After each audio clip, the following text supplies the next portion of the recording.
It can be sometimes be difficult to say exactly what causes social phobia. As with any mental condition, it's always difficult to find out where it comes from.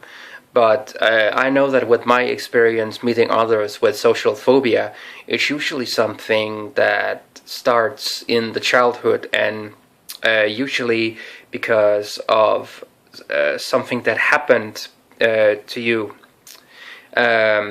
For me, my social phobia started very early at the age of 3.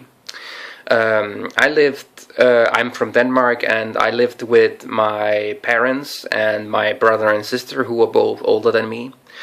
Now, my parents were in no way bad parents. Like they spoiled us a lot. They were very, very good parents. Not the most rich parents in the world, but they treated us good, and they always gave us the love that we needed. The problem was back then that my sister is suffering from Asperger's. And the problem is that at that time, we are talking about Denmark in the 80s. They had no idea what that condition was. I actually don't know if that name or that condition even existed yet back then. Even a condition like autism wasn't really that well known in Denmark at that time. And my sister was clearly different. And she got bullied a lot in school. Not bullied, like she got beaten up, teased by the other children. She had a horrible, horrible time because she was different. And the teachers didn't believe in anything such as autism or anything related to that. So the teachers said that it was my sister's and my parents' fault. Because it was their fault that she was different. It was her own fault that she was different. She should just be like the other children. So they didn't really help. And so because my parents didn't want my sister to suffer, they started keeping her home and started to do some homeschooling. Now, I know that in some countries, educating your children at home is completely okay. But in Denmark, it's not legal to do so. It's better today because now you can actually get like permissions and so on. But back then, in the 80s, there was no such thing like that unless there was a severe handicap in the family. So when my sister had been home too long from school, the social service was contacted.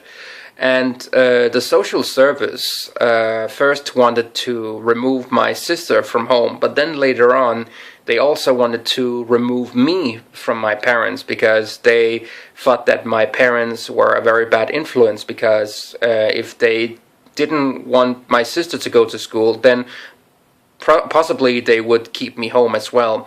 And also they said that my being together with my sister, who was clearly very, very different, was also bad for me. So yeah, they wanted to take me away from my parents, and that meant that for about 3 years, from I was 3 years old to I was 6 years old, my parents and I was on a constant run from the social services.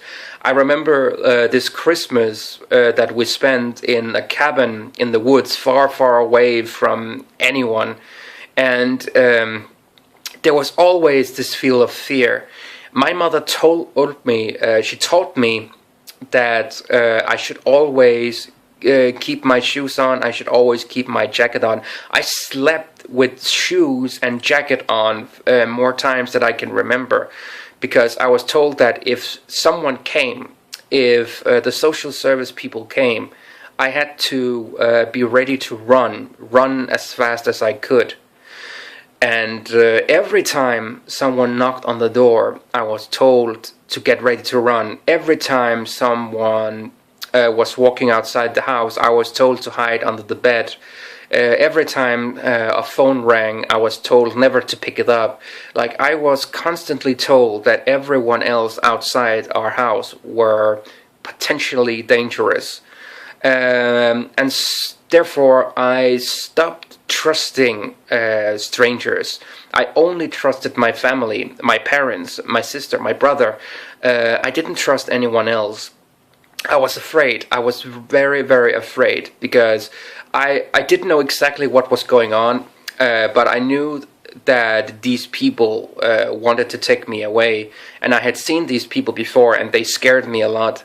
I would say that social service in Denmark can be very, very, very scary because they are very cold-hearted people.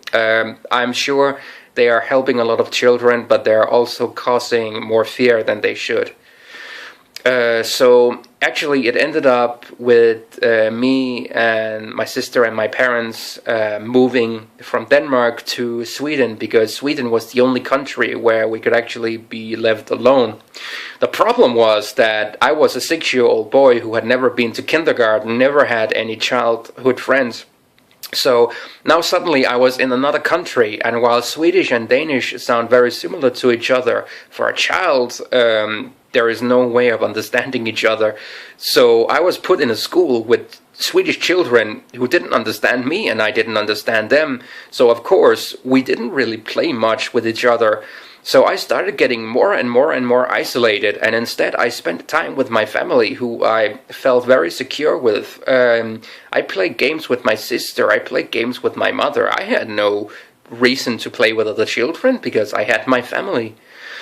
And therefore I became also very closed-minded because I wanted things to be like they were at home. I could not accept the other children having different interests than me. That just seems stupid. So I became a very, very isolated boy. And I was spoiled a lot by my parents because they felt bad for me, but what could they do? They didn't want to force me to play with other children, so all they could do was to spoil me and give me more protection, which made me more isolated in return. And then it became even worse when we moved back to Denmark, because now I was actually in school, so we could move back without the social services bothering us.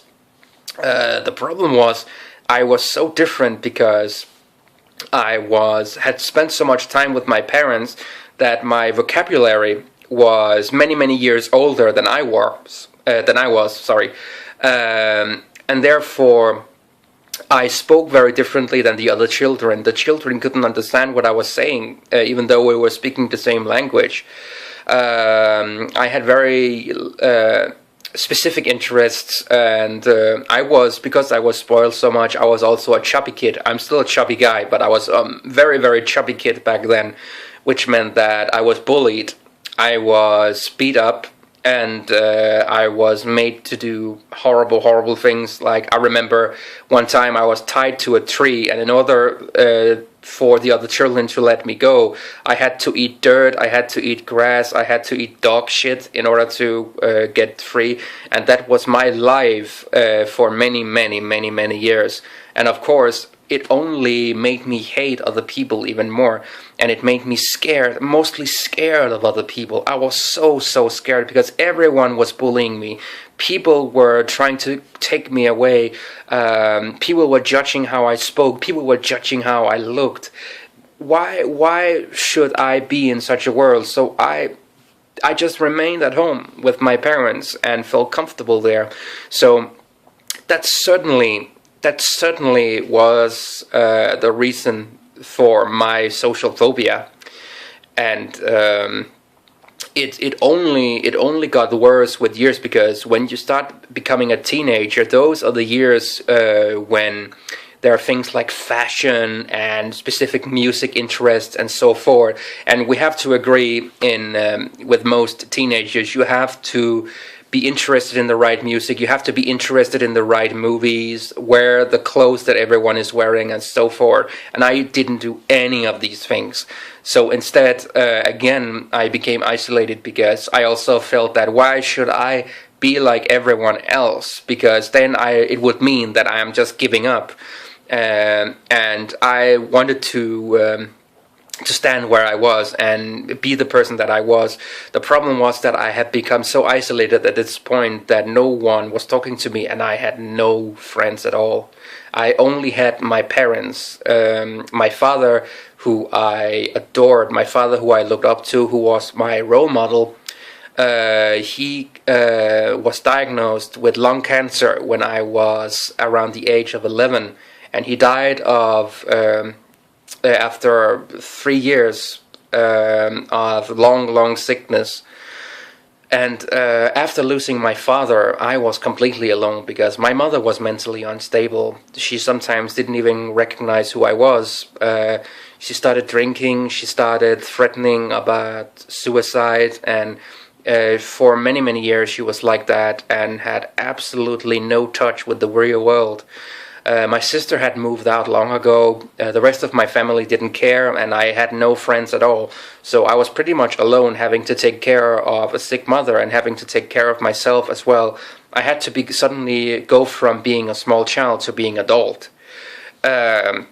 which meant again I was the different one, and I had no way of fitting in anywhere. I couldn't just live as a normal teenager. So. I would say that things that happens to you in your early life certainly has an impact on how you are going to feel later on. And for some people like me, it leads to very severe mental conditions.